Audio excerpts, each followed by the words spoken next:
Saudara, sejak polisi membuka lagi penyelidikan kasus pembunuhan Vina, saksi-saksi yang tak pernah terlihat kini satu persatu muncul ke permukaan dan membuka fakta baru. Namun munculnya para saksi menimbulkan keraguan pada kesaksian seorang saksi kunci yakni Aep. Pasalnya, beberapa saksi justru memberikan keterangan yang bertolak belakang dari kesaksian Aep. Padahal, kesaksian Aep inilah yang dijadikan dasar oleh polisi menjerat para terpidana. Jadi, apa yang sebenarnya terjadi pada Vina dan Eki pada 27 Agustus 8 tahun silam? Kasus pembunuhan Vina dan Eki memasuki babak baru dengan hadirnya saksi kunci istimewa Liga Akbar yang dipanggil Polda Jawa Barat Selasa malam 4 Juni kemarin, saudara. Liga Akbar bukanlah sosok asing. Akbar merupakan teman korban Eki dan Vina. Ia mengaku dekat dengan Eki, bahkan pernah menginap di rumah Eki. Berbeda dengan Aep, Liga Akbar justru pernah dihadirkan sebagai saksi dalam persidangan kasus pembunuhan Vina dan Eki 8 tahun silam. Mas udah kayak adik kan dulu, kayak saudara. Bapak dan mamanya juga udah tahu saya. Pernah curhat nggak? Masalah curhat ya agak tertutup. Tertutup. Ya. Baik soal asmara atau geng motor itu pernah curhat nggak? Asmara dan geng motor, saya kurang mendalami juga dan tidak tahu juga. Dia lebih dekat ke Eki atau ke Vina? Ke Eki. Pernah nginep bareng sama Eki? Ya, di rumah. Di rumah. Awalnya saat 2016, keterangan Liga Akbar ini hampir mirip dengan keterangan Aep yang melihat penyerangan pada Vina dan Eki. Namun kuasa hukum Liga Akbar menyebut Liga Akbar secara resmi mencabut beberapa keterangan di polisi 2016 lalu. Alasannya saat itu Akbar diminta menandatangani BAP secara paksa oleh penyidik yang memeriksanya. Beberapa kesaksian yang dicabut diantaranya pernyataan soal ia bersama Eki dan Vina saat dikejar geng motor dan melihat keduanya dikejar dan dilempari batu oleh pelaku. Liga Akbar ini awalnya tidak mau menandatangani berita acara pemeriksaan. Waktu itu. Nah, cuman apa boleh buat? Ada sesuatu jadi dia menandatangani dan tidak paham kalau di pengadilan bisa dicabut. Ketidakpahaman lah, hal-hal yang sangat wajar lah, orang tidak tahu sehingga mengikuti apa yang alur di BAP. Sebagai saksi kunci, Aep mengaku Vina dan Eki melewati jalan Saladara tepat di depan SMP 11 Cirebon. Segerombolan geng motor melempari dan memepet Eki dan Vina di malam hari 27 Agustus 2024 sekitar pukul 22 WIB, saudara. Aep melihat kejadian ini dari jarak kurang lebih 50 meter.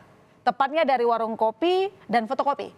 Aep mengaku mengenali para pelaku dan DPO karena mereka kerap nongkrong di sebuah rumah di depan bengkel tempatnya bekerja. Aep bahkan memastikan sosok Peggy terlibat di dalamnya.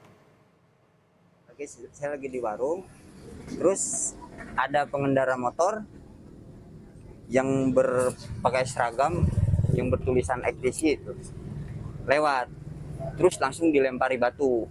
Tuh di situ dilempari batu, terus dikejar-kejar tuh, baru ketangkep. Tuh. Itu dia menanyakan apakah saudara kenal sama orang ini? Ya saya mengenalinya, cuman saya tidak tahu namanya. Gitu. Terus motornya apakah tahu motornya? Saya sebutkan ya saya tahu motornya apa, Smash gitu saya. Smash warna pink. Gitu. Warga yang tinggal di sekitar lokasi kejadian pembunuhan Vina dan Eki membantah pernyataan Aep yang menyebut melihat ada warung tempat berkumpulnya anak-anak motor di depan tempat cucian mobil Aep bekerja pada tahun 2016. Menurut warga, saat malam lokasi sekitar pun sepi.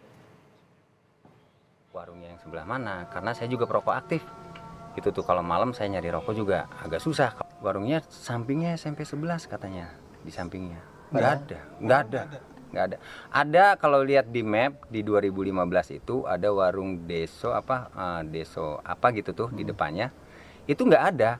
Itu ada siangnya tapi itu warung sekolah, anak-anak sekolah beli es, beli apa sama untuk pekerja bengkel. Kalau sore tutup jam 4 Pak, karena pada saat itu jangankan saat itu, sekarang pun itu masih sepi, Mas. Dan jurnalis Kompas TV Masni Rahmawati dan juru kamera Andika Pratama mencoba menelusuri dan mengilustrasikan lokasi kesaksian Aep yang mengaku melihat jelas ciri-ciri motor milik gerombolan geng motor yang mengejar Vina dan Eki. Berikut liputannya.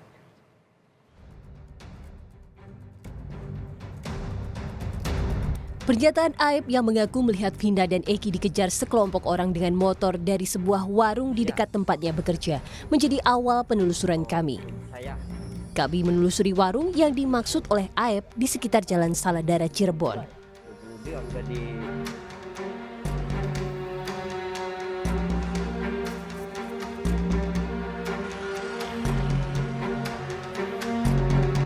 Melalui aplikasi Maps, kami membandingkan lokasi tersebut dengan keadaan di tahun 2015 hingga 2017. Dari penemuan kami, hanya ada warung fotokopi di samping tempat cuci mobil motor dan tak ditemukan warung kopi.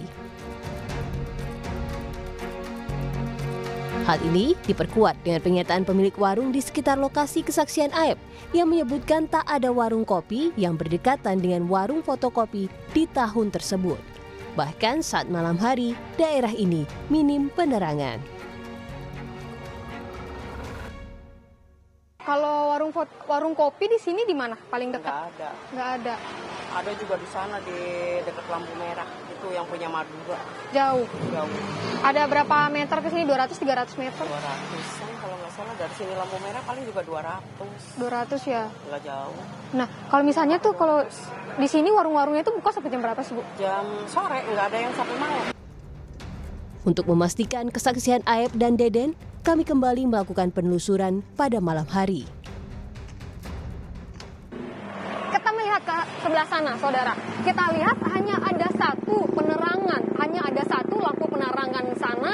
Dan kalau misalnya kita melihat juga ke tahun 2016, memang penerangan hanya ada satu. Kalau misalnya kita melihat dengan mata telanjang, kita bakal bisa melihat ada motor di sebelah sana, ada orang di sebelah sana, namun kita tidak bisa melihat secara jelas bagaimana ciri-ciri motornya, bagaimana nomor plat motornya, dan juga siapakah orang yang ada di sana. Tapi dalam kesaksian Aep dan juga Deden, teman dari Aep ini menyebutkan bahwa dia bisa melihat secara jelas nomor kendaraan motor dan juga ciri-ciri motornya, serta bagaimana ciri-ciri orang yang ada di sana yang sejauh 50 meter dari tempat dia berdiri.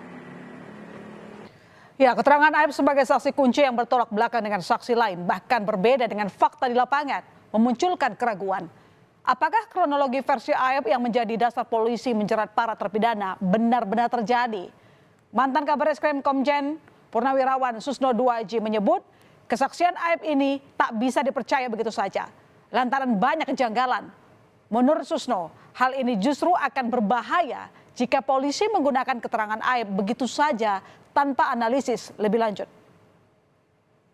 Yang namanya Aep melihat malam kejadian jam 10 malam, jarak 100 meter, tidak kenal dengan yang namanya Peggy, tapi tahu wajahnya Peggy.